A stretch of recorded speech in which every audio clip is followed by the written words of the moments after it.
All right, The Purge episode 6. This was easily, for me, the best episode of this season, of this show. Easily. Fucking head and shoulders above. This had a lot of stuff I wanted to see. This had good tension. It had great moments. This was the best episode. This was like, all right, here we go. All right, we're getting into it. So it starts with Joe. Thank you. I've been wanting to know about Joe fucking this whole damn time ever since I found out about him. I'm just like, who is this guy? What is he doing? Anticipation had built and built and built, and here we are finally. So it leaves off on this cliffhanger, which I was like, oh, they're not even going to address it. No, they address it. Thank you. So it starts with him, and it actually shows him finish that fight that they teased at the end of the last episode, in episode 5. And he beats the shit out of these guys. And it's actually a pretty cool fight sequence. I thought it was pretty well choreographed and it looked good. It was short, but it was sweet. But yeah, it was good to see him. Joe seems to be this really seemingly simple man. And they get laid off from work, and he trusted the wrong person, and he's a guy who couldn't even get a damn date, and he takes care of his sick dad, and this happens to him, and it kind of breaks him in a way, and he hears this thing on the television telling him that he's purged, and they can do it with them, or whatever, and we find out that, I want to say he's a welder, so that's how he's making that mask. I don't know, I don't think he was making the mask earlier in the episode, but he does. And I don't know. Now I have so many different kinds of things that are going through my head with him. Is he protecting people that couldn't be protected because he's like their health insurance because they got laid off, and he was like, "What about the health insurance or whatever?" And these people are like, well, fuck off. And he's like, all right, well, if they can't be protected by you, they're going to have to be protected by me. I'm going to use my special set of skill sets to protect these people. And I really liked at the end, which is like the big, one of the big, not the end, but one of the end moments, which a lot of these end moments were great. I mean, I think they all left off, like all the threads left off on these really cool moments. So good. But yeah, him having to go after Jane next. But we'll talk about that here later. But I thought that was great. And yeah, I mean, and Rick and Jenna being out, I was like, all right, here we go. Like they're out in the open and they're exposed and this and that, and then they did go back to their house and go back to their relationship drama and whatever, but it does end on this like, oh shit, that's Lila outside, right? That is her. I could barely tell, but it's gotta be her. But she picks up the phone and she's calling and they're like, Lila's dead. She's dead, and she's like fucking freaking, and they're having this fight, and she's just like, I didn't know who the hell you were when you got that gun. And he's like, I'll do anything for this family. I'll fucking kill. I don't want anyone living off of the goodwill and food stamps and whatever. That was my hell. My kid ain't having it. And then, when she finds out Lila's dead, all of a sudden she's like, all right, I want my family back. What a bitch. But I get it. There's a lot of emotions going on between them. This might be a little too much for most people, or a lot too much for most people, but I don't know. They broke it up. They got out of there. They were running in the streets. They got home. This thing with Lila's happening at the door. There's going to be a rift between them. It's already been exposed. The nerves are all open. I think it's cool. I dug it. So I look forward to seeing what happens in that next episode with them. I definitely think she's going to have to pick between her husband and Lila. I think it's just going to come down to that. And I don't know. I think she'll pick her husband. I think she's going to finally see Lila for who she really is. She's going to realize she has this baby inside of herself that's his baby, whatever. Or she'll make a bad decision and then she'll regret it. I don't know. We'll see. But yeah, like Joe's just this seemingly innocent dude, but like one night a year, he's in charge. I like that about him. I like that all of our characters are vulnerable in this episode. Like they don't have the upper hand. They're all exposed. They're all, things aren't going their way at this point. Joe lost, somebody, and freaking Miguel has been captured, and Jane is out there on her own now, and Rick and Jenna are out there on their own now. So like all of these threads are they're interesting now all of a sudden. And let's see.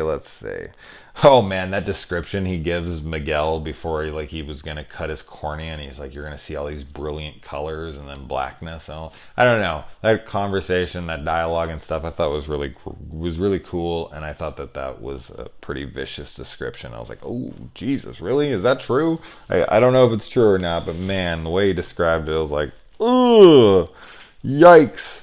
And just to imagine someone cutting into your cornea. Oh my God, cutting into your eyeball and seeing a shitload of colors and then blackness forever.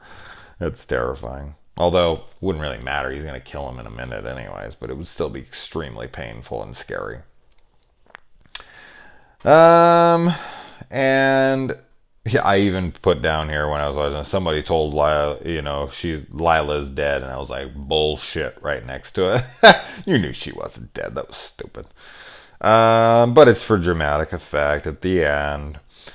Jane makes it to David's house. He lets her in, and she outright tells him, and David takes it way too cool. And you're like, all right.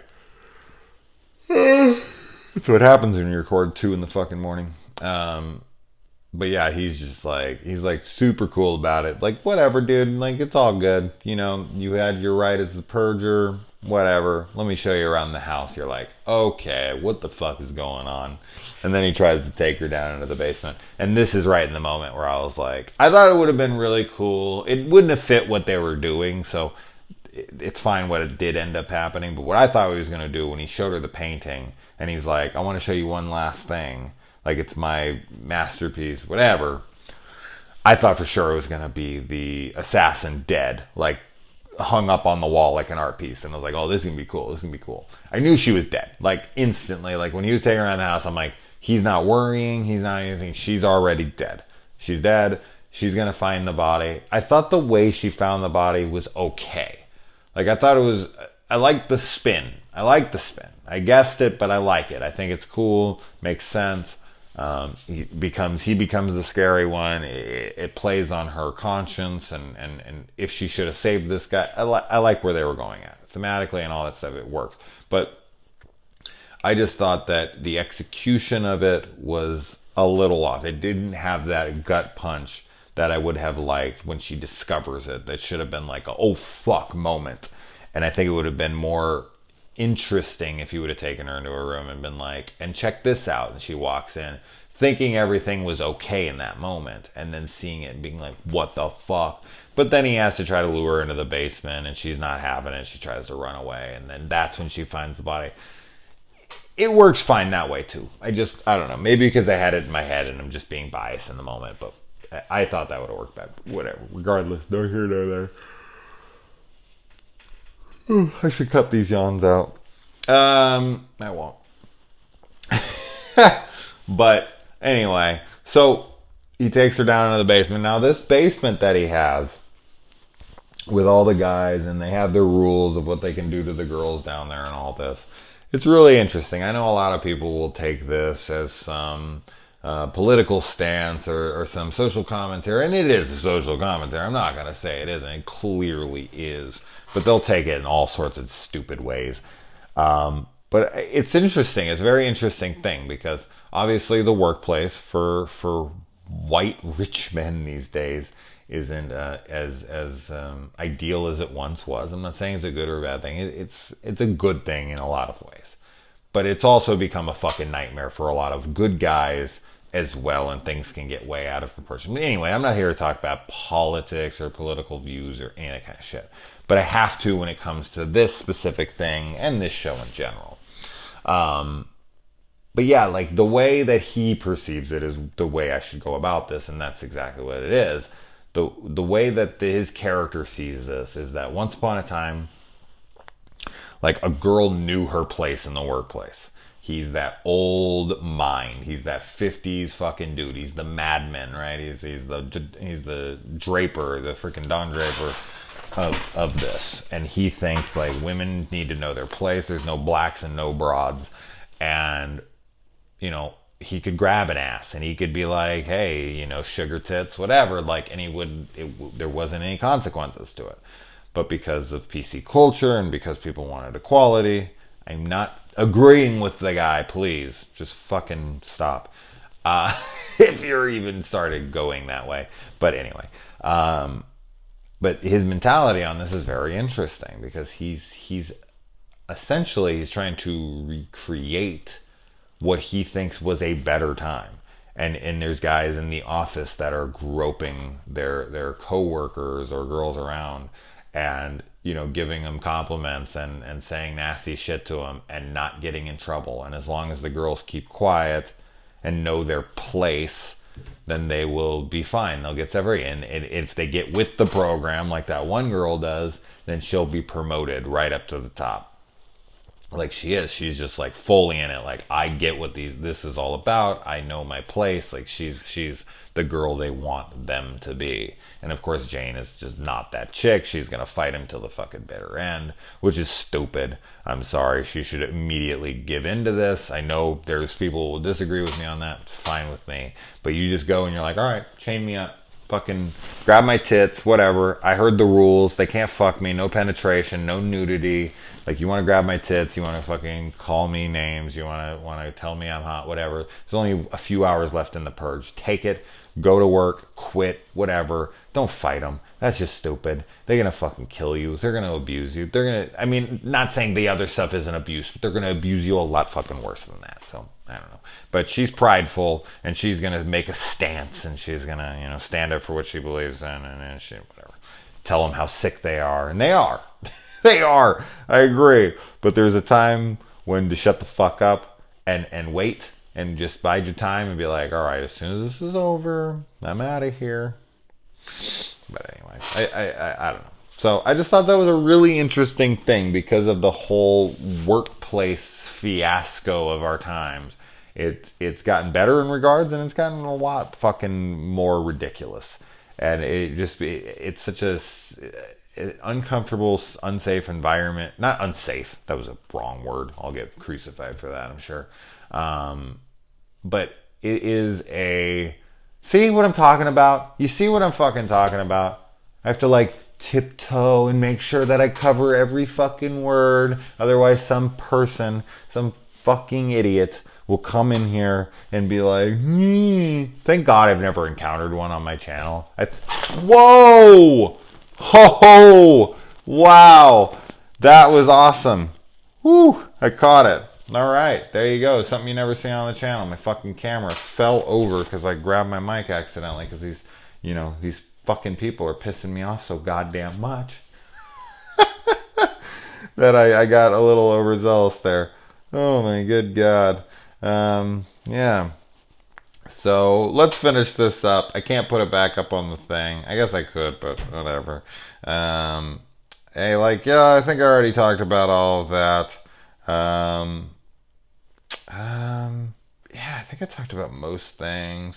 I love that Joe's going after Jane here at the end. I thought that was cool. Leave off. It was like, oh shit! Like, he's gonna take out that room, man. It's gonna be like John Wick. He's gonna be fucking capping guys in the head left and right. That would be so badass. I hope that happens. I hope he fucks that whole room up. I hope that's a huge climax of the opening of next episode or the end of next episode or something somewhere in this. I want to see Joe go to town on all these dudes, and then I want to watch all those chicks be freed and then just take him in the back room and fucking just annihilate Joe. Just have a fucking orgy with him, thanking him. Just kidding. And yeah, I mean, freaking Lila being at the door. Oh shit, what are they gonna do? They're gonna let her in, right? And she's gonna be in on it. She's gonna fucking, be like, this was a test. Or I don't think that's what's gonna happen, but anyway. What do you guys think? I think I talked about everything. We had a lot of shit go on here in this one. And then yeah, Miguel, they're on the run. We'll see what happens with them. I mean, I like that he got out of that. They never tie fucking people's legs in these episodes. It's stupid. Tie their fucking legs, idiot. But we'll see in further episodes. I think the new one's tonight, so I look forward to it. All right, guys.